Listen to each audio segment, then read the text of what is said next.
During the next 10 years, close to 40% of your workforce will reach retirement age. Added to this, our younger generation of workers will not hesitate to change jobs if they feel like their needs are not being met. So it is imperative to your organization's success to be proactive and to develop strategies to create generation-specific ways to retain all of the different generations in the workforce. The oldest generation in the workforce are the traditionalists and the older baby boomers. And these employees are in a stage in their lives where they want to leave a legacy to future generations.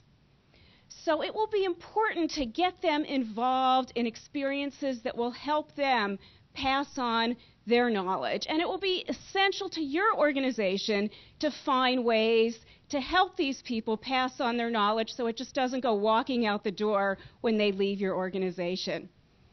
So you want to involve them in strategic planning programs, in mentoring programs, in different ways that you can help them document best practices. That will be very, very essential to your organization. The other thing to keep in mind is that these employees do not want to just go into full-time retirement. AARP did a survey recently that showed that most people who are approaching retirement either do not want to retire full-time or they cannot afford to retire full-time. So think about ways that you can offer part-time work opportunities, or you can have them come back as consultants for special projects, or have them be on call in situations where you have certain busy times where you need extra help. Now, our baby boomers are mostly in midlife right now. And a lot of our baby boomers are in a place in their lives where they may have been doing the same job for a really long time. And they may be feeling kind of bored, they may be getting burnt out. So these employees will appreciate anything that you can do to give them job enhancements. So find new experiences for them to discover and to add to their job descriptions. If your company's large enough and these employees can go to another department for a little bit, have them do that. You know, anything that you can do to keep them stimulated and offering them new experiences will keep them motivated and keep them wanting to work for you. Also keep in mind that these employees are often in the sandwich generation. They're sandwiched between taking care of their young children and helping out with their elderly parents. So they may be under more stress right now, and they may need some more flexibility in their work schedules.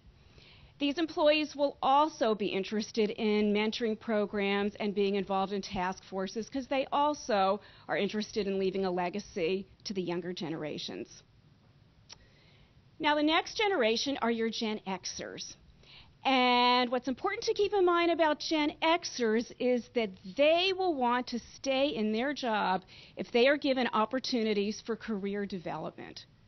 So you want to talk to them about what are their career goals, how do their career goals fit with what your organization needs. They're a very autonomous group, so they may not want to follow a traditional career path. They may not want to automatically go into management. So you might want to think of ways that you can keep them and harness their talents without necessarily moving up the traditional career ladder if that's not what they want. But just make sure that you give them career opportunities both internally within your company and externally. One of the organizations that I've worked with recently does an excellent job of this, and they retain a lot of their Gen Xers. What they do is for new managers, they allow them to apply to take a 6-month sabbatical, a 6 months paid sabbatical where they can take courses for their MBA. So that helps the employer make sure that their new managers have the skills they need, and then it gives the employee a wonderful period of time where they can just study and they don't have other distractions to deal with. The other thing important to the Gen Xers is work-life balance. A lot of Gen Xers are raising young families. They want to be involved in their children's lives. So give them the opportunity to be involved with their children's activities. These employees will jump at the chance to telecommute. So if you can do that in your organization, you will have a much higher chance of retaining them. Another important factor with this generation, especially for those of you that are having a hard time filling key positions, is to think about all of the professionals that are staying at home right now, taking care of their children because they do not have work opportunities that will let them have schedules where they can meet their kids' needs as well as their employer's needs. So if you can offer part-time and job-sharing opportunities, you will increase your pool of workers.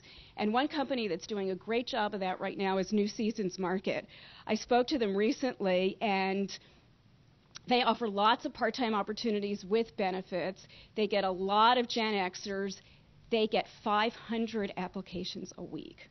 So it's a really powerful way to recruit and retain people in this generation. And finally, we have our millennials, our youngest employees in the workforce, and I have nicknamed them the instant gratification generation, because that's what they're used to. That's what they've grown up with.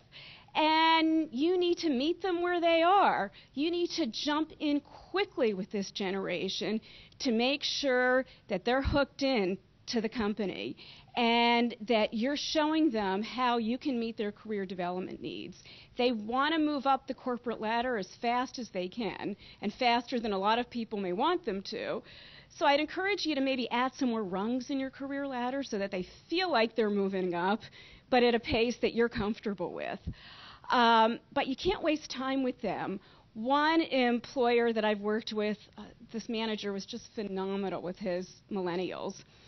A woman came to work for him in a customer service department, and she said she only took the job to move to Portland. And she only intended to stay for 2 months at this job. Well, he saw her potential really quickly moved her into a supervisory track. She's been with him for 5 years now and has no intention of leaving. And she attributes her longevity to the support that she's received from her manager. This generation is already changing the world of work, and they will continue to change the world of work. They are a very large group. They are as large as the baby boomers.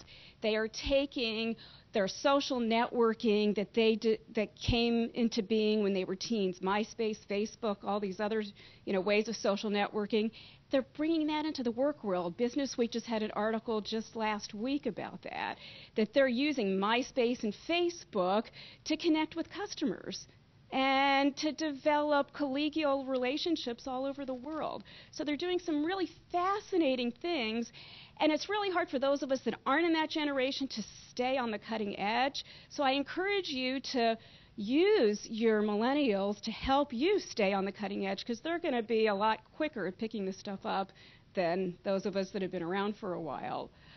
Work-life integration is very important to these employees. And again, this MySpace, Facebook example is a good way that they can get that work-life integration, and allowing them time to socialize, bring some of their outside interests into the work world, and finding meaning in their work is very, very important to this generation. Now, I know it's easy for me to stand up here and tell you what you need to do in order to retain these employees. The hard part is doing it, because we all have lots of obstacles that we need to overcome in order to implement these strategies. So I am starting a group coaching class starting in July that's going to be focused on developing specific strategies to help your organization retain a multi-generational workforce. Thank you for listening.